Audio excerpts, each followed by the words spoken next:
Ladies and gentlemen, I am beckoning on one of the greatest composers of all time. A man who propagates, projects, and promotes our cultural heritage across this great planet Earth. The Velvet Voice, a colossal monument in the galaxy of shining stars. A multi-instrumentalist. Yes, you can laugh, you can laugh, you can laugh. Yes, yes. Please permit me to introduce to you the one and only, the legendary Akabaman and African Pride.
One, two.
Minugi. Naga yaro waga yele miedo yadawe. Osawo ama. Ehi wala fe. Eta rogo. Ami Yorùbá. Adewa mare kome. Owaje wata ke de na wo. Ya ni ma wo.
ebè àná bí ọba wò.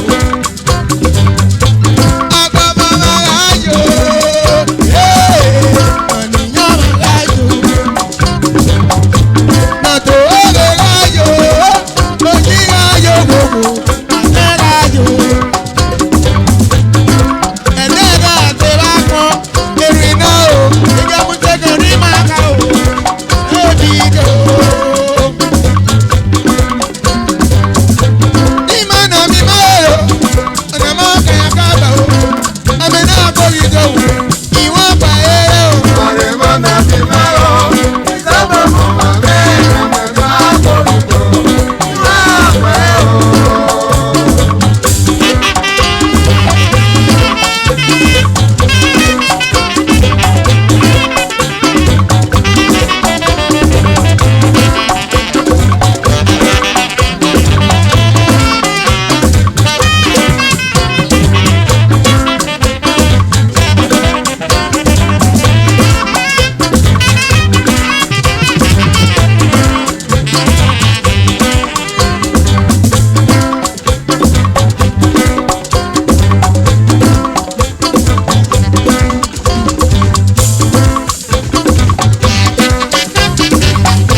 gbé.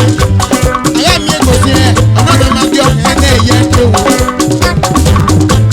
Ọgbà mi wà láàyò.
Do you want to hear more? Do we close? Do we close now? Okay, we should have closed by now, but let me give you more. Let me help there.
Mẹ́wàá o. Wàríjẹ́ náà, wàyàríjẹ́ wà máa sọ̀rọ̀ àkọ́ra kúlọ̀. Ìmáyìn yóò yí sàmì lọ sọ́gá tó rẹ̀ o. Sọ́gá tó rẹ̀ máa sọ̀rọ̀ àkọ́ra kúlọ̀. Inú rere rẹ̀ máa tẹ̀rẹ̀ mọ́ rẹ̀ máa. Ọ̀sọ̀ máa wò ó yí sá sọ́gá tó rẹ̀.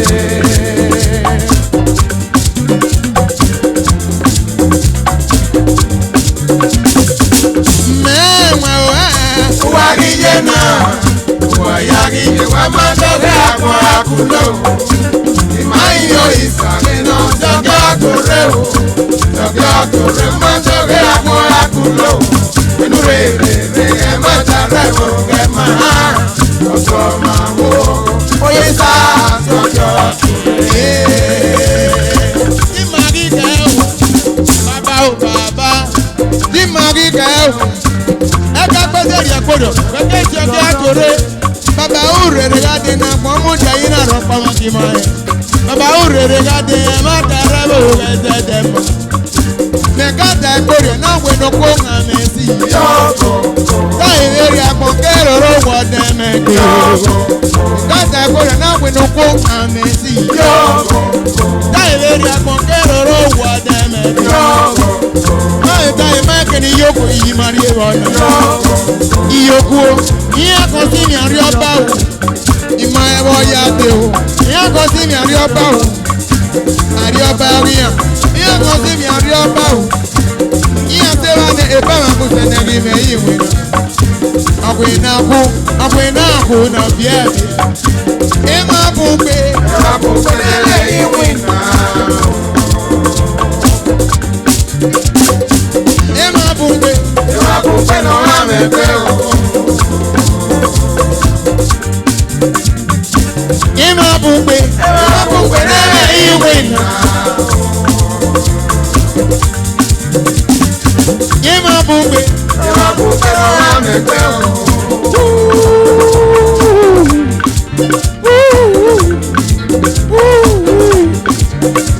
Akonfie o, no amebe tu o.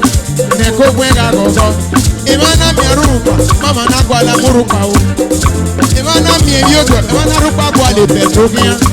Iyo mwengi mi owa o, oba amurupa o. Era mwengi ni yega eba amurupa o. Imoro pa mami ora pa iyo bebe o. Ako akulo, oisagore. Ako abebe o, oisagore. Ẹ̀kọ́ àkùlò. Ẹ jẹ́ pẹ́pẹ́ bàbá fún kékeré o.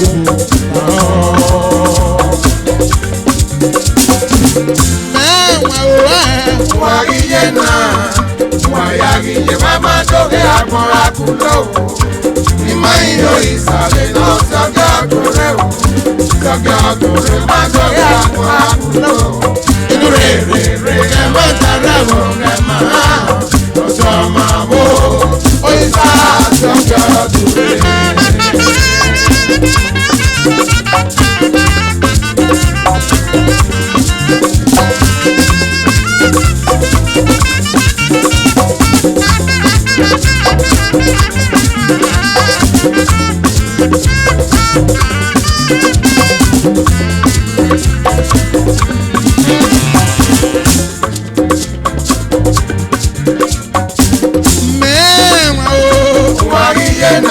Wàyàríyé wà máa dókè àpò àkùlò. Ìmọ̀ ìyó ìsàlẹ̀ náà sọ́gà àkùrẹ́ o. Sọ́gà àkùrẹ́ máa dókè àpò àkùlò. Inú rere ẹ̀ máa tẹ̀lé mọ́ ẹ̀ máa. Ọ̀sọ̀ àmàmọ́ olùdá sọ́gà àkùrẹ́. Tí màá rí kẹ́ o, ẹ ká pèsè rí ẹ kórè òwe kéde òkè àtúrẹ́. Baba urere gade na pamoja ina ropa magigi mae. Emanu wati ezo, ene na ri yuwa wewa. Emanu wawo no iya ri yuwa wewa. Emanu wati wa iya ri yuwa wewa. Esori go ni mami ri wa ma ta magigi ata. Mekata korio, awe no konga mesi yo. Dai no konga mesi yo. Mekata korio, na we no konga mesi yo. èrè àgbọ̀ngẹ́rò owó ọdẹ mẹ́gbẹ́. Mẹ́wọ́n àgbàgbọ́ òwò àgàdí òye náà yé náà kó. Iye yà lọ́wọ́ ìbáná yọ̀ àná mẹ́wàá o. Iye yà bìrì ìbáná àná mẹ́wàá o. Ẹ̀bẹ̀rẹ̀ akọ̀nù wo? Wọ̀nyí akọ̀nù wo? Ẹ̀bẹ̀rẹ̀ akọ̀nù ìbáná kẹlẹ́ ẹ̀wọ̀n kó àríwò ègbé. Arákùn ìkókì o, lẹ́yìn tá a fi ọmọ fi ọkọ̀ kọ̀. Ẹ̀bẹ̀rẹ̀ akọ̀nù ìbáná kẹlẹ́ ẹ̀wọ̀n kó àríwò ègbé. Èdèkùn èmú wa. Èdèkùn èmú o. Èdèkùn èmú máa bọ̀ sàrà ló wọn lọ fi pè é o. Èdèkùn èmú wa. Èdèkùn èmú o. Èdèkùn èmú máa bọ̀ sàrà ló wọn lọ fi pè é o. Mẹ́wàá la ọ̀ ìmọ̀ fún gbẹ̀nàdé òdòdó. Lọ́dún mẹ́wàá yẹ o, ẹ̀kọ́ yá sọ̀kò tó wà. Èdèkùn èmú wa. Èdèkùn èmú o. Èdèkùn èmú máa bọ̀ sàrà ló wọn lọ fi pè é o. Èdèkùn èmú wa. Èdèkùn èmú o. Èdèkùn èmú máa bọ̀ sàrà ló wọn lọ fi pè é o. Mẹ́wàá la ọ̀ ìmọ̀ fún gbẹ̀nàdé òdòdó. Lọ́dún mẹ́wàá yẹ o, ẹ̀kọ́ yá sọ̀kò tó wà.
Ogogo maga.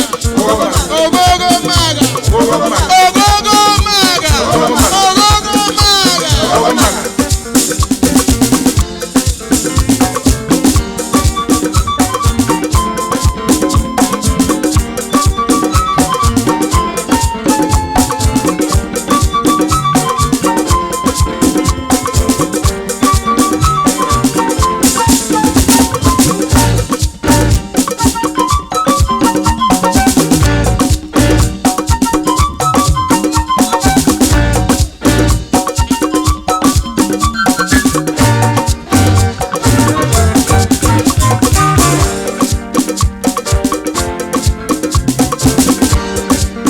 Ogogo maga, nayo benuko. Ogogo maga, nayo benuko. Ogogo maga, ogogo maga, ogogo maga, ogogo maga, nayo benuko. Obenuko webe kwe. Oseno kwa sebe kweli zako. Ogogo maga, ogogo maga no. Igo no logo na kwenda. Ano na je ogogo maga.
music is dedicated to the struggling people of the world.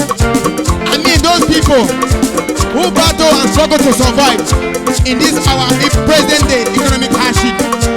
They struggle. Some of our brothers and sisters, they walk through the desert across the Mediterranean Sea to Europe in a special assignment to Italy, to Bulgaria, to Spain, and so many other areas of the world. When the struggling man don't succeed, they go let am carry go. Ọmọ àṣetí tó dó mi àfẹ́. They go let am carry go. Mo wá ṣetí ṣiṣẹ́ tó dó mi àfẹ́. They go let am carry go. Mo ra ìṣiṣẹ́ náà ló dó mi àtọ́fẹ́. They go let am carry go. Ibi hàn mí yàmùyàmù. They go let am carry go. If you hand me pomo, what about this hour?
ugyo. Oh, I'm on the man.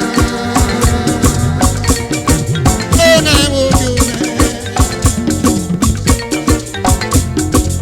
Oh, emu me, oh, emu ni jere, oh, emu ugyo. Oh, I'm on the man.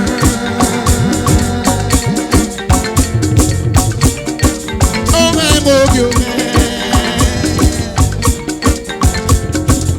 Oh, emu me, oh, emu banedo me, oh, emu ugyo. Oh, I'm on the man. Oh, emu ugyo me. Oh, emu me, oh, emu ni jere, oh, emu. Oh, I'm on the man.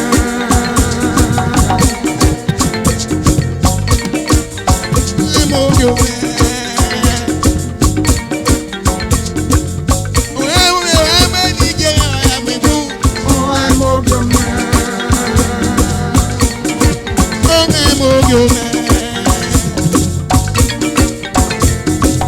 Oh, emu me, oh, emu banedo me, oh, emu ugyo. Oh, I'm on the man.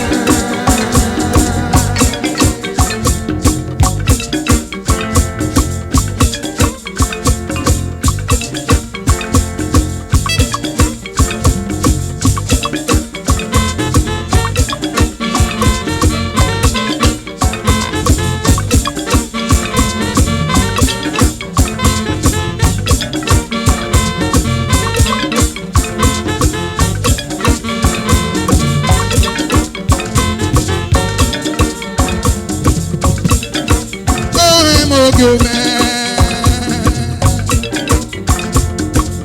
Oh, emu me, oh, emu ni jere, oh, emu ugyo. Oh, I'm on the man. Oh, emu. Oh, I'm on the man. Oh, emu. Oh, I'm on the man. Oh, emu. Oh, I'm on the man. Baba desi. Oh, I'm on the man. Oh, emu. Oh, I'm on the man. Baba desi. Oh, I'm on the man. Emu ugyo. Oh, I'm on the man. Ajele boto, emu se bona fupe. Oh, I'm on the man. Ebo la fupe, emu ihu no biabi e. Oh, I'm on the man. Ajele boto, emu se bona fupe. Oh, I'm on the man. Ebo la fupe, emu ihu no biabi e. Oh, I'm on the man. Gbẹ́rẹ́ lè yẹ mi, olókàní pé ọmọ bèbí o.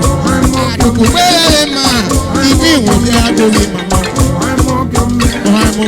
Oh, I'm on the man. Gòkè gòkè nàdó, ọmọ yóò gbé mẹ́rẹ̀.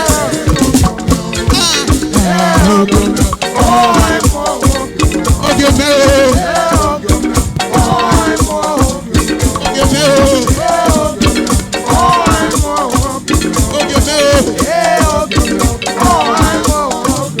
Oge mẹ́ o. Oge mẹ́ o. Ege mẹ́.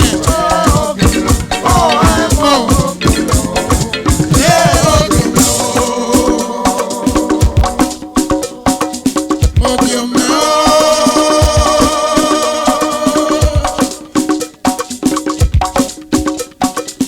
Eno idi oge mẹ́ o.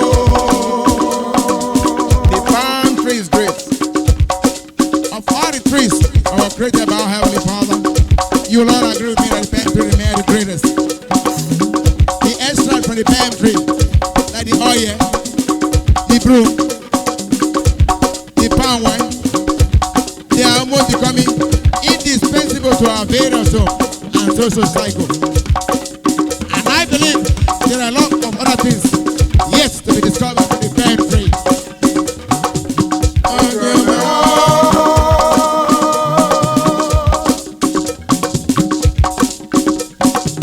I know you.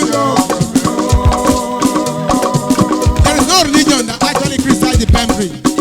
Even the Muslim and the Christian equally have their respect for the palm tree. Even the Christian have one of their remarkable dates named after the palm tree, called the Palm Sunday. This is the point that they decide that the palm tree is made for the common purpose. Ome is a darling to every god, every shrine, and to those who derive satisfaction from the services the palm tree is rendering to mankind. That is what I am. Thank you.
fúnpé.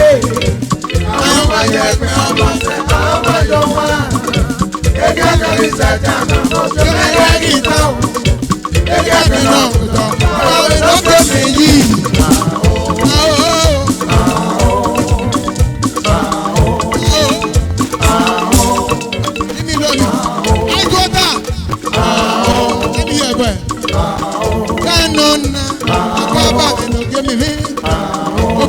Of you did, I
Thank you.